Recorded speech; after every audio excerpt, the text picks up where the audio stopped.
Welcome to the People, Property, Place podcast with me, your host, Matthew Watts, founder and managing director of Rockborn. This is a podcast where I share the stories, views, opinions and career journeys of the movers, shakers, innovators and leaders in the real estate industry.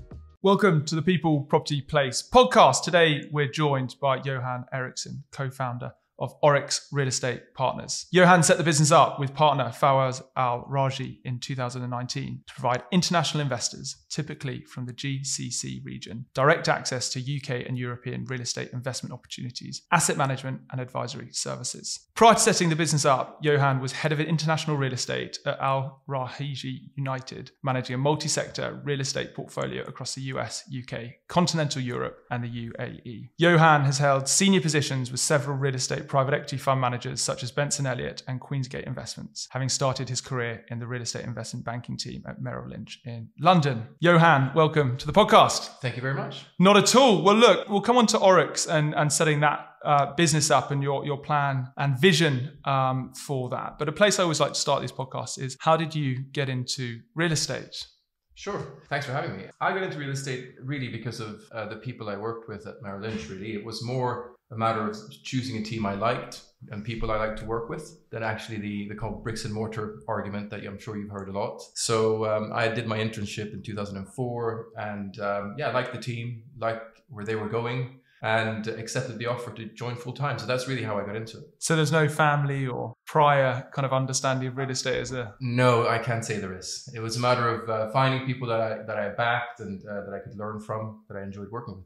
And then tell me, you interned, got some exposure to real estate. What type of real estate and in which capacity was that exposure? That's a good question because it was very different from what I do today, as I'm sure you're alluding to. It's big corporates, it was pre-REIT. It was during the course of the kind of REIT discussion being introduced in the UK, and we were looking at IPOs, larger M&A type transactions. And of course, as an analyst, it was very much running the numbers and doing the late hours of presentations and so forth. But it was very interesting. And as a school, so to speak, as a first step into real estate and into the professional world, it was a great school of learning, and in terms of modeling, in terms of finance, and I really enjoyed it. And it must have been an interesting time in that run up to the global financial crisis. What are your recollections of that time? And I know shortly, was it just before the global financial crash you switched jobs or you changed jobs? Can you just talk to me about that period as well? Absolutely. So quite quickly at Merrill's, even though I enjoyed the time there, I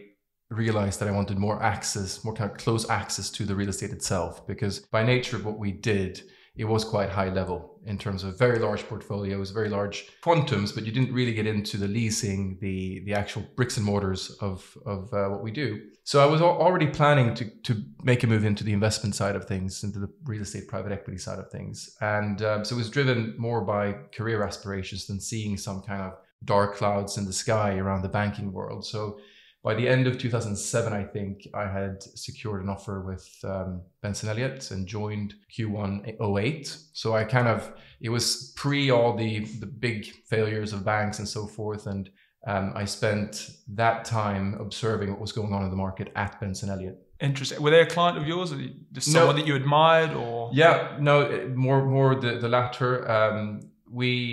Benson Elliot had set up fairly recently. Mark Mogul and Trish had set up, I think, 2005 or 6. So it was a very exciting business to potentially join, and which is why I sought out to try and join them and be part of that journey as a junior at the time. But then spent a very, very fruitful and interesting 5 years with them, starting pretty much where the whole world was being set alight. But it was a good experience, that too. How easy was it for you to kind of switch from banking to real estate private equity? Was there kind of quite a big step up in terms of your learning, or was the transition easier to kind of make that move over to the principal side? I would say it was quite challenging. And I remember Mark in one of the interviews stating this very, very clearly, that he was skeptical about investment bankers moving into the investment space. So I had to prove myself, I suppose. But no, it's very hard because, as I said, it's banking is fairly high level compared to the actual details of running a portfolio or executing a business plan within real estate. So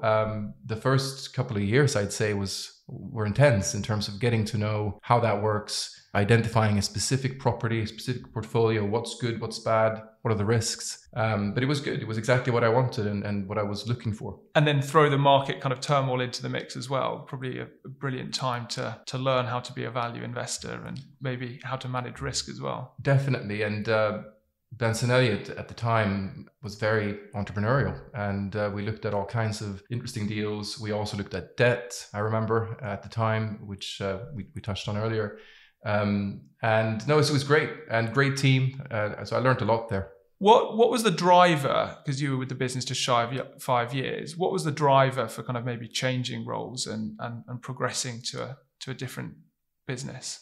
A few things. I think there's definitely the kind of, having been in a place for 5 years, you start kind of thinking what's next. So something a bit less concrete, just the feeling of wanting to move on and try something different. It was also a matter of making sure that I got as much exposure as possible. I started doing more Nordic real estate at Benson Elliot, which is great, but a very difficult market to really crack into based in London. It's a very well capitalized market up there. And I found it quite difficult to see how much we would actually do within that and in that role. So I was looking at something more truly pan-European, and the role at Queensgate came along. It was just its early days for Queensgate as well at the time. And again, I thought it was an interesting time to join a new firm and be part of that journey. So your role at Benson Elliot, was that it wasn't pan-European? Was it siloed in terms of different countries? I did look at continental European deals for sure, but I think the focus definitely was more in the UK and the Nordics.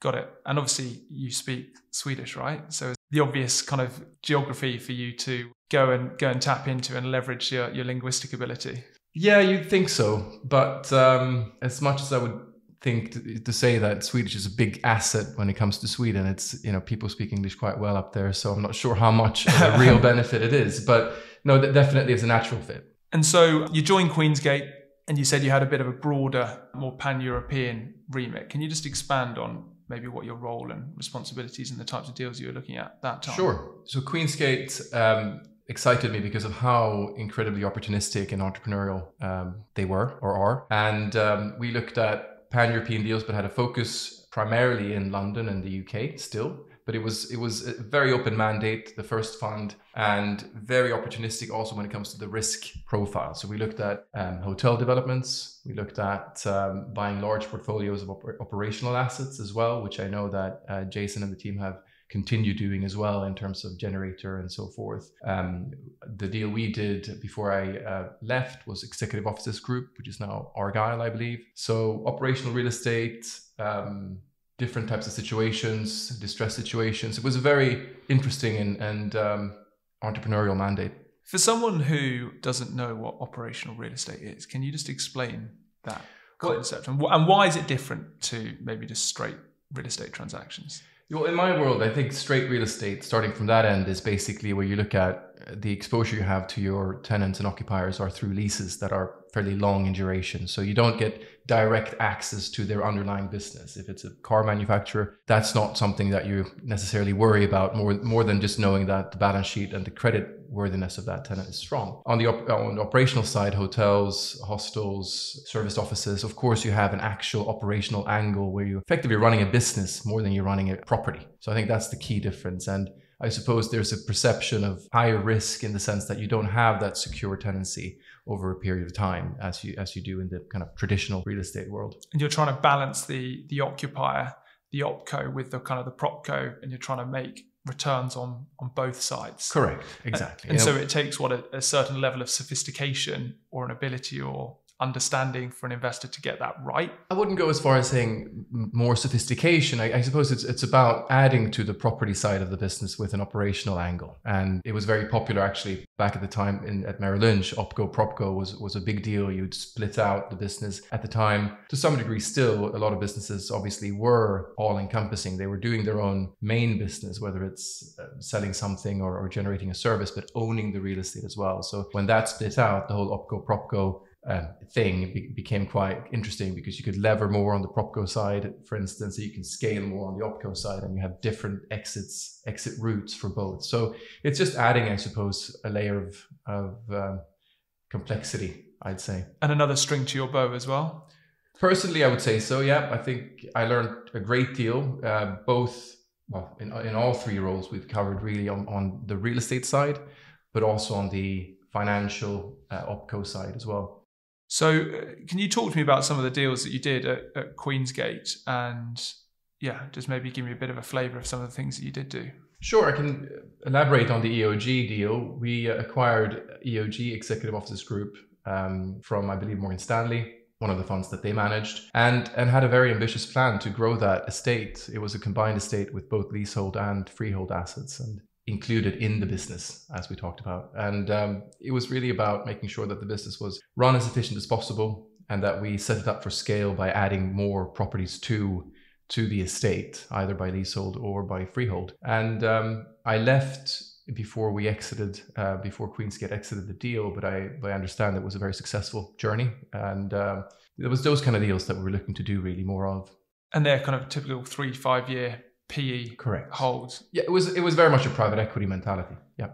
So after Queensgate, you moved to Dubai, right? Mm-hmm. Was that a personal choice, or was it driven by work? So it was a bit of both.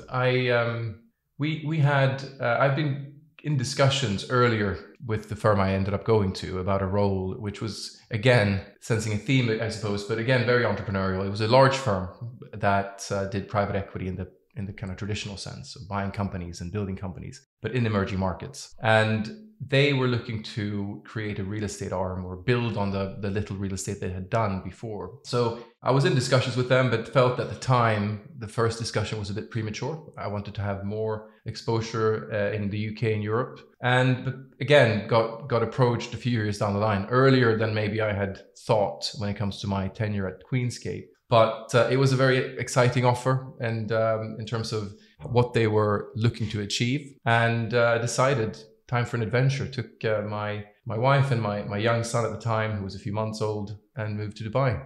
Wow. And that was back in 2014. Big change in terms of doing business in the Middle East compared to London?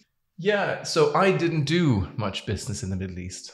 I was on a plane to places like Nigeria, Ghana, Ivory Coast, Turkey, Southeast Asia, to find real estate opportunities in the commercial space specifically, and to marry that with the investor base that the firm already had access to. So the role was very much to help build and manage a real estate vertical for an existing private equity business. So it was kind of an entrepreneurial experience within an existing established business. But the Middle East, it was based in Dubai by virtue of logistics and other factors, but we didn't do anything really of note in the Middle East. It was primarily outbound into these markets. But the capital was typically Middle Eastern capital into these outbound emerging markets. The capital was global, I would say. Okay. But it was a Middle East based institution Correct. That it was managing. How, from a risk perspective, how do you, maybe putting your fund management hat on, how do you have conversations around deploying this capital in these different emerging markets and not being too exposed to the Nigerian market compared to the Thai market or whichever kind of emerging markets that you're looking at? How do you manage risk? With difficulty. It was very hard. I spent 3 years more than 3 years in this firm, and it was actually tremendous. It was a tremendous experience in terms of learning about all these markets and the intricacies of each. But at the end, coming to why I left, I suppose, at the end, it is sadly very challenging to really deploy with scale and confidence into many of these markets without singling anyone out. And the expectation, fairly justifiably, from at least the Western institutional investor base when it comes to returns, just couldn't quite be met, if I'm being frank. It was, I remember vividly one conversation with an American investor that we were trying to raise capital from, and the expectation was just very high when it comes to the IRRs and the total returns that they were expecting from, let's say, a hotel development, even though we had secured the operator and so forth. And other forms of capital, primarily local or regional, would step in earlier before we could actually deliver that type of return that an external international investor would see. So it was a difficult one. And which is why actually one of the main reasons why I decided to go back into the more traditional market of Europe and elsewhere. I guess confidence is the key word there, I guess, especially when you're investing. And if your investors don't have confidence in the market or the assets, despite your ability, it's very, very hard, as you said, to build scale, build trust, and build the returns that you need on probably a typical 3-5 year. Yeah, but it taught me something. We take a lot of things for granted, I think, here in the UK and Europe when it comes to doing deals. Things like doing proper diligence and knowing who you're talking to, and really basic things become extremely crucial when you're looking at the markets that I was mentioning. And you shouldn't take anything for granted in that regard. And it's a good lesson that I carry with me when I look at deals here and in Europe, because it's easy to overlook. But especially in those markets, I felt that, it was difficult to really marry the risk with the reward. Interesting. And how is it managing the family element with a new son? And the reason why I say is I've got a 4-week-old son. Congratulations. Thank you. With being on trains and planes and boats all the time, how's it trying to manage the family and personal life with kind of the work life as well? I would say it was a pleasant surprise. I think Dubai is an incredible place for a young family. Dubai has a lot of merits, has a lot of less positive aspects as well, let's say. But for us, it wasn't necessarily something we expected, but we felt that the infrastructure for a young family is exceptional when it comes to Dubai, the help and the safety and climate and everything. So we actually had a great time being a young family in Dubai, and added two to the kind of mix as well during the course of our time in Dubai. So we have 3 kids now, and all of whom were, 2 of them born in Dubai. Oh, wow. And the first years of their lives have been in Dubai, and we have fond memories from Dubai in that regard. So after just shy of 4 years, you moved to the AlRajhi Alpha Group as initially MD and head of international real estate. Can you just talk to me about that role? Because I know that's probably the journey or the starting point for where you are today with Oryx as well. Sure. So I decided, as I mentioned, that emerging markets wasn't for me. And decided to kind of look for an opportunity to put me back into the markets I knew already, but ideally being based in Dubai, because as I mentioned, young family, things were going well on that front, and we really enjoyed ourselves staying there. So it wasn't necessarily an easy ask from a career perspective, but met Fawaz quite early on in that discussion, and we hit it off really well, got along very well, and had the same kind of thoughts on the world. And over a decent time, met many times over to discuss, and ended up deciding that it was a good fit for me to join his team as in that role. And so what was the role? It was based in Dubai, but deploying capital into more Western markets, or? Correct. So AlRajhi United, which is was the main firm, they were based in Riyadh, but had decided prior to my involvement to set up the international office in Dubai. And there was a team there who dealt with international aspects, and I was replacing my predecessor, who was the head of international real estate prior to me. And the mandate was exactly that: investing on behalf of the family, and the family being Fawaz and his siblings, into Western Europe and Europe. And in terms of the deals, can you just talk to me about the types of deals that you were looking at, and maybe their appetite and what they looked for at that time in terms of what made a good deal? Sure. I should say Western Europe and the US, Europe twice there, but no. So it was a US and European mandate, and we looked at value add, core primarily in terms of risk appetite across sectors. We ended up doing, both prior to my arrival and post, the focus was offices, logistics, and hospitality, I'd say, with a bit of residential as well. But so as you can hear, again, a fairly agnostic and an open mandate, really, just to find themes that made sense and that we can invest into on behalf of the family. And the family, can you give me just a bit of a sense of the family and their wealth and scale and kind of business interests? Sure. I mean, the AlRajhi family is a banking family.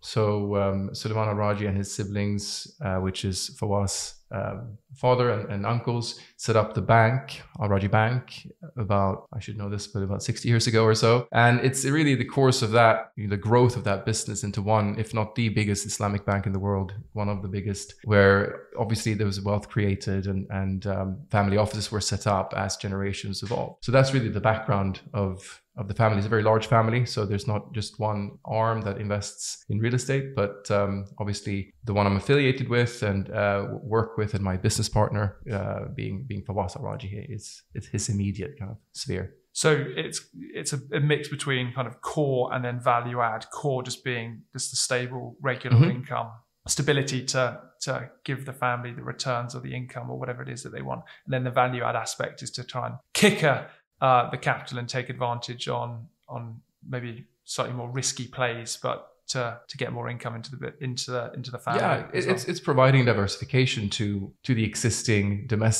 significant domestic exposure that they had, whether it's banking or real estate or otherwise technology. And by having an open-minded approach on the risk profile of the assets in the US or in Europe, you're providing maximum diversification and downside protection. And so after a number of years, you left AlRajhi and set up or co-founded Oryx Real Estate with Fawaz. Can you just talk to me about why and how that came about and what your shared vision was for the business? So Fawaz and I, as I mentioned, got along really well immediately, and we started talking quite early on about other ideas. And I can't quite remember who specifically came up with the idea, but in the end we thought, you know what, we've got a track record here of investing on behalf of the family, and there seems to be a need of this type of service for other investors in the region.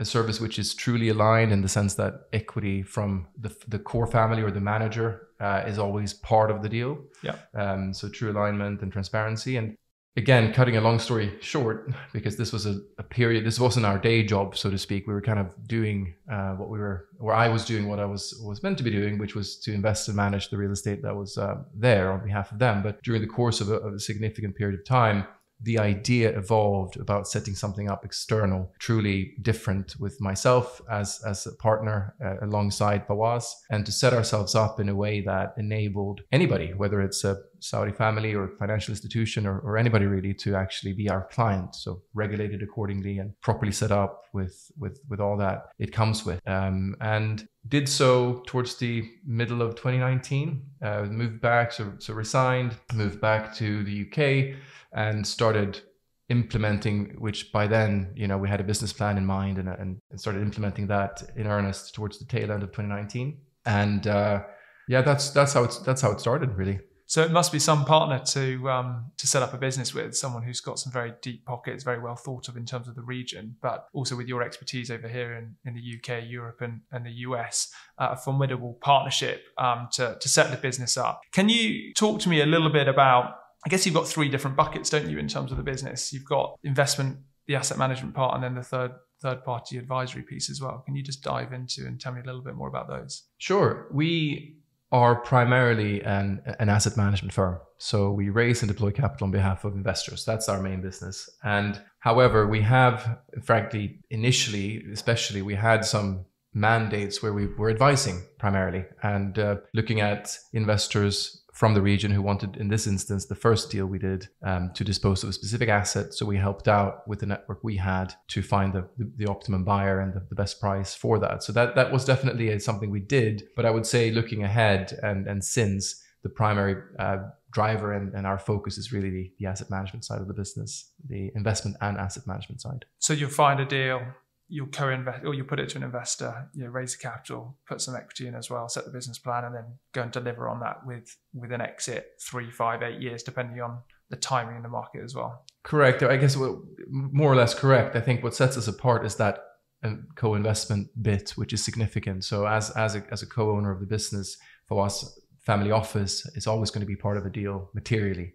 So you have that true alignment, as I mentioned earlier, between the manager and the core investor, or cornerstone investor, I should say. So that's really one of the things that set us apart. And what you mentioned in terms of how we approach it, that is really in a nutshell our deal by deal strategy. So you identify a deal with most often within a theme that we like, and we structure the deal in a way that's optimal for both the investors and from other perspectives, and acquire the deal using the cornerstone investors' capital, Fawaz's family office, and then finance, syndicate, as maybe. And so you can get probably quite sharp terms in terms of buying it in cash with Fawaz's capital, and then, like you said, recycling it out further rather than trying to put it all together like other maybe operating partners on a deal by deal basis. Yeah, it's a very challenging model, I think. It's one that has been done successfully to kind of find the equity as you're kind of executing the deal. And in the very hot market of the past 10 years up until last year, you would be it's very challenging to get your seller to accept the timelines and the kind of the hassle that requires, frankly. So we wanted to make sure that from an execution perspective, we were seen immediately as credible. I think that was crucial. And it's worked out really well. Talk to me about the themes that you've kind of identified, and where do you see the opportunities in the market at the moment? Yeah, sure. I mean, this has evolved. I think you have to, because the market has changed over these 3 years quite significantly. So the current theme that there's a few themes we quite like. We like and we're not alone in this, we like the office quality, high quality office type theme. Creating quality within that space is definitely something we buy into. There's a lack of proper quality offices, and there's no lack of occupiers requiring it, and talking about ESG and so forth. So that's something we believe in, as many others do, for sure. And is that in London, or is that, in kind of key UK and European cities? Key cities. We've been looking at some big 6 cities as well, and outside of London. So we believe in that it needs to be underwritten specifically on each submarket, of course, but there's as a major trend just globally, and I mean that in terms of the markets we look at, it's an obvious one for us to tap into, and we're keen to do that going forward.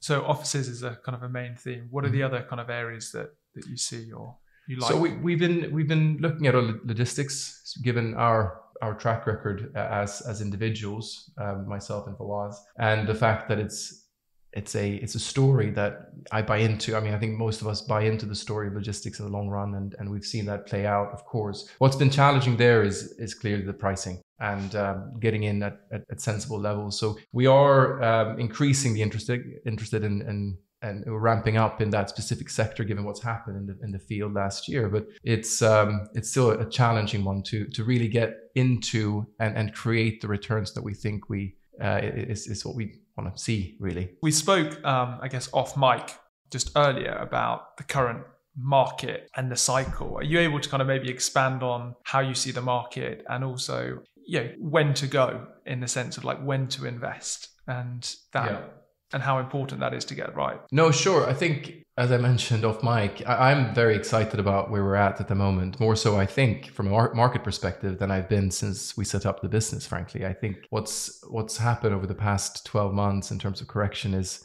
was needed in a way, even though it's been painful for a lot of people. I get that. But I think we need a bit of a reset where value in real estate is driven by correct underwriting, proper capital structures, and rolling up your sleeves and actually working the asset, as opposed to yield compression and low cost of debt. So we're back to where I think a normalized market should be pre QE and low interest rates. And in terms of timing the market, as you're alluding to, I don't believe in real estate you really can sit and wait and time the market. I think it's very, very challenging. You could be lucky and get it right, but what's important is to be in the market very actively, especially if you're in a liquid, transparent market as the UK. You really need to be seen as being active and credible when it comes to your interest, because when the market turns, it does so quickly. If the history is anything to look at, 2009 and 10, that window of opportunity, really the real significant window, was quite short, and a lot of money was coming back quite quickly, and yields shifted accordingly. So I think we are not resting on our laurels at all. We've been very busy underwriting deals throughout the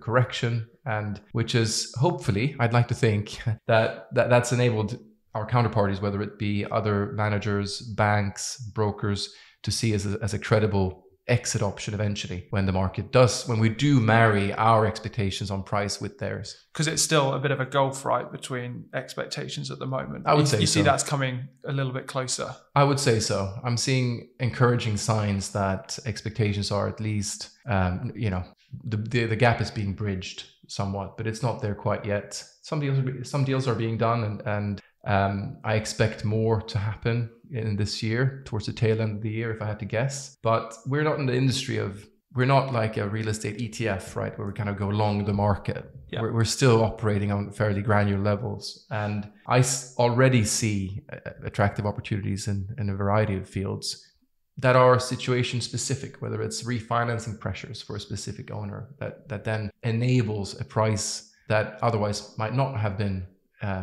possible. So you can already see these specific pockets of opportunities that arise because of certain specific circumstances, and that's enough for us. I mean, we're not looking to deploy billions and billions per month, right? It's about finding good opportunities, 4 or 5 good opportunities per year, and that's already, in my opinion, that's already doable. And you've got quite a flexible remit, don't you? You know, you can invest across the debt or equity structure. You're pretty asset class agnostic. I know you've got some preferences in terms of the types of deals you like looking after, but you think there's enough deals that are coming through the woodwork now that you can take advantage of in this current market? Yeah, just touching on debt, this is a new field for us that we've developed over the course of the past year, I'd say. When interest rates started to normalize, to increase, we felt it was a good time to look into it and see whether it's something that could generate attractive returns, just like it did back in the last crisis. And we came to the conclusion that definitely is something we want to be able to do, to take that step down into the capital stack, into mezzanine or junior debt. So we are doing that. It's not necessarily the core business, but we've developed a platform that we have not yet deployed from, but we hope to do so this year. And that really is, as again, many other managers have identified, that there's a need for that middle piece when refinancings are being done at much higher interest rates, when senior banks are much more conservative. There's a natural fit for a junior debt tranche, I suppose. And the owners of that type of real estate can either sell, put more equity in, which is of course challenging, hope for the banks to solve their problems for them, or look to a third party provider, which we hope to be. So that's on the debt side. On the equity side, which remains our core business, yes, we're agnostic in terms of sector focus, but we are thematic in the sense that we want to make sure that what we do has a story within which we can actually continue to deploy, and not just do one-off deals and create orphans, let's say, in our portfolio. So whether it's, for instance, the office play, which we talked about, looking at offices that might not be at the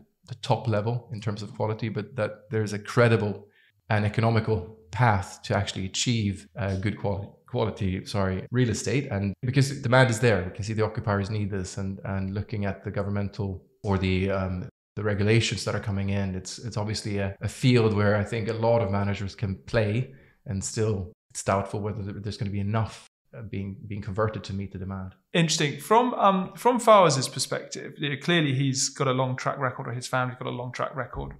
You know, being involved in terms of deploying capital into real estate for the family office. For someone that's clearly unbelievably kind of wealthy, what's the benefit to him to writing and co-investing checks with other equity partners? Is that to reduce his risk? Is that to increase the exposure that he has, fee income, diversification? What's the drive? I'm just trying to get into the mindset of someone at that kind of level, and the reason why they would want to get involved with taking on or managing third-party capital. So I won't speak for Fawaz, of course, but I do think diversification is a key element. It's a very good way to be able to actually get that access to different types of themes, assets, and risk profiles without having to take each single risk fully. So I think that's a clear benefit. But Fawaz and his team, they're business builders. They that's how they operate.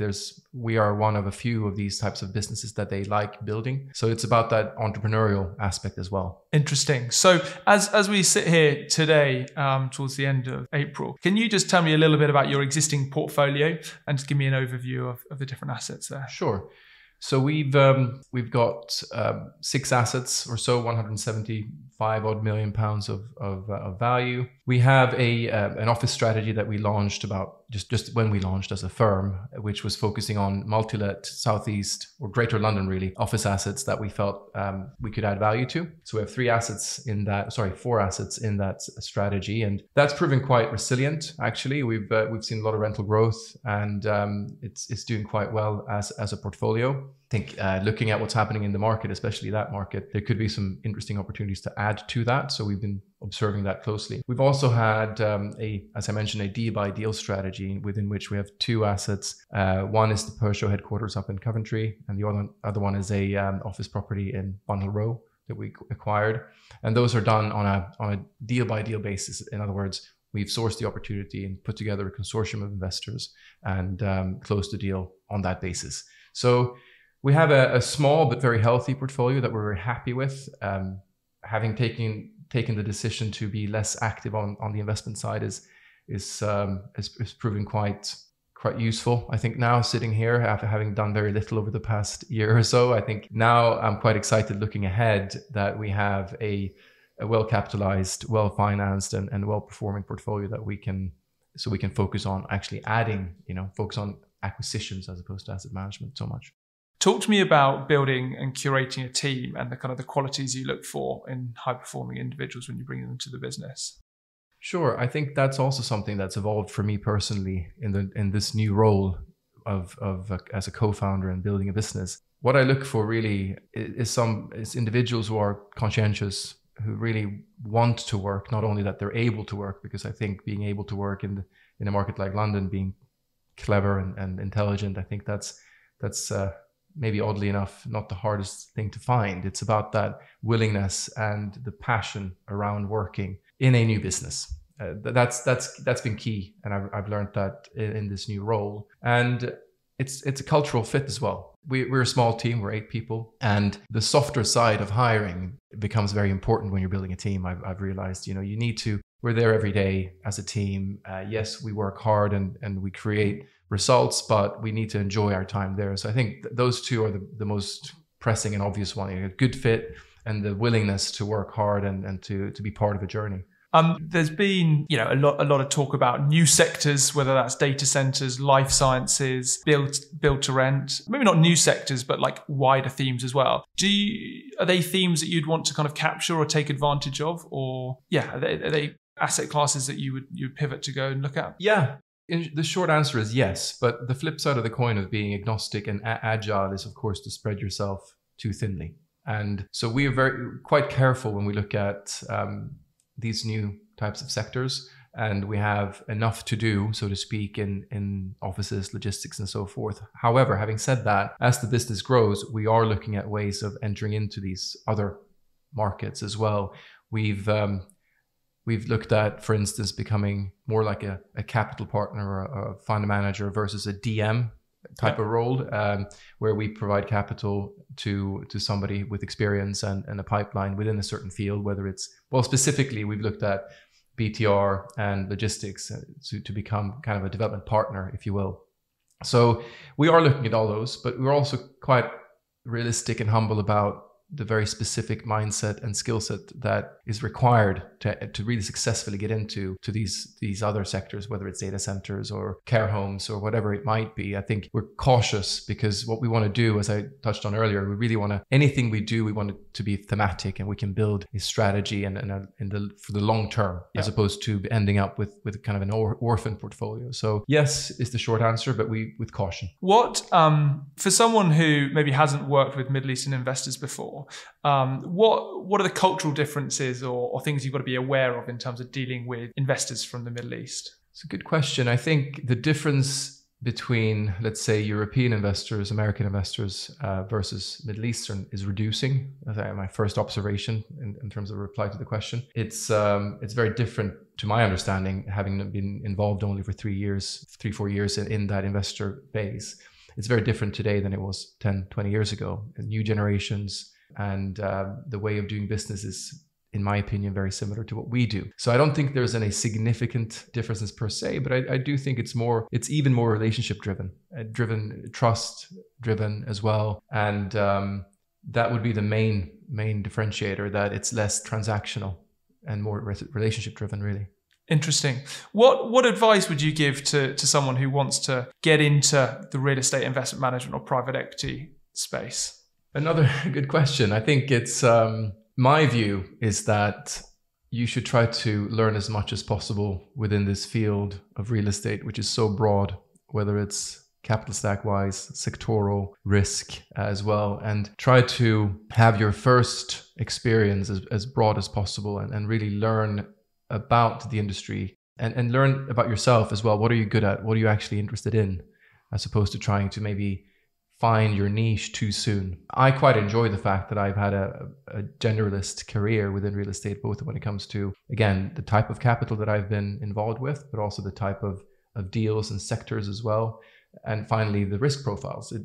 I'm not an expert in a specific niche field, but being a generalist has set me up, in my opinion, to understand the wider real estate world and kind of operate within that and build a business as well. If that's something that this individual would like, you have to know a lot of things, have a lot of strings to your bow. So I think that's how I would do it. But of course, it really depends on personal preference. And if you're 19 and you already know that you want to be a data center specialist, then great. But for me, it was all about trying to be learning as much as possible, getting as much exposure as possible. And the second related thing I would say is just it's easy to underestimate relationships that you build early on. And I think it's so clear to me, as I'm entering into 20 years of doing this soon, that every single interaction could have value, not to sound transactional, but could be useful for you or in the future. And building that early on, even if you're a graduate or an analyst and so forth, is very important, because it's going to come back and be helpful. Well, you must have a vast network and relationship with a broad range of people, given your banking background, real estate private equity background, operating background, but also the time in the Middle East. As we look forward to 2023, what are you most excited about? I'm excited, as I kind of alluded to, I think I'm excited about where the market is and where I think it's heading. The occupier world still performing quite strongly. We'll see what happens, of course, with that, with any recessions and so forth. But marrying that with a repriced, stabilized, normalized market is exciting to me. And I see an increasing amount of opportunity. And it's something we've kind of been waiting for in a way, in that looking at how we were sitting kind of early 2022 and seeing inflation coming in and wondering what was going to happen with rates and so forth. I think we've come far enough into this part of the cycle to understand that opportunity is there, and hopefully we can capitalize. Sounds like you're very well placed to be able to do that. A question that I ask everyone who comes on the podcast is, if you were given £500 million of equity, who are the people, what property, and which place would you look to deploy that capital? You'll take the team, because I know you're very fond and you've got a very high performing team, but you can have your team. Who else, maybe from your career or sphere or network, would you want to be on that journey or support you with that? And then what's the property and which place would you look to deploy that cash? In terms of property and place, I'm a big fan of the UK in terms of its as an investment destination, liquidity, transparency, legal framework, all of that good stuff. So I think if I had to choose from our kind of geographical mandate, I think the UK is where I would want to focus on. And in terms of people, are you referring to actual individuals? Or yeah. Is there anyone that you look at across the market and go, that they're a phenomenal operator? I'd love to kind of work with them or get their support or get them on the journey in terms of like deploying a new fund, as it were. Good question. I mean, of course, there are people that we're actually looking to potentially team up with, hire, come up with ideas with, and individuals that or firms that I've worked with in my career in a variety of capacities that would be lovely to team up with, whether it's in the capacity I referred to earlier as a development partner or in other capacities, employee, partners and so forth. But naming them, I think I'm going to refrain from naming them. I won't push you any further on that. Well, look, Johan, thank you so much for joining me on the podcast today, sharing a little bit about your background and plans for Oryx. It's clearly a very, very exciting time, and you and the team are well positioned to take advantage of the opportunities that come up in the future. Thank you very much for having me.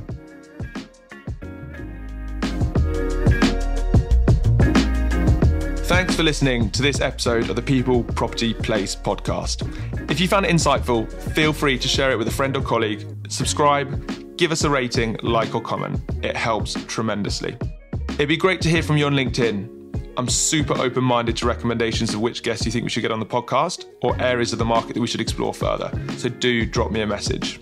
The People Property Plays podcast is powered by Rockborn. The team recruit experienced talent for real estate private equity firms, investment managers, REITs, property companies, and advisory firms across the investment, asset management, development, fund management, ESG, cap markets, investor relations, and general practice space. So if you're considering your career options at the moment or looking to attract top talent to come and work for you, head over to the website www.rockborn.com, where you can find a wealth of resource to aid your search. Have a great day wherever you are, and I look forward to catching you next time.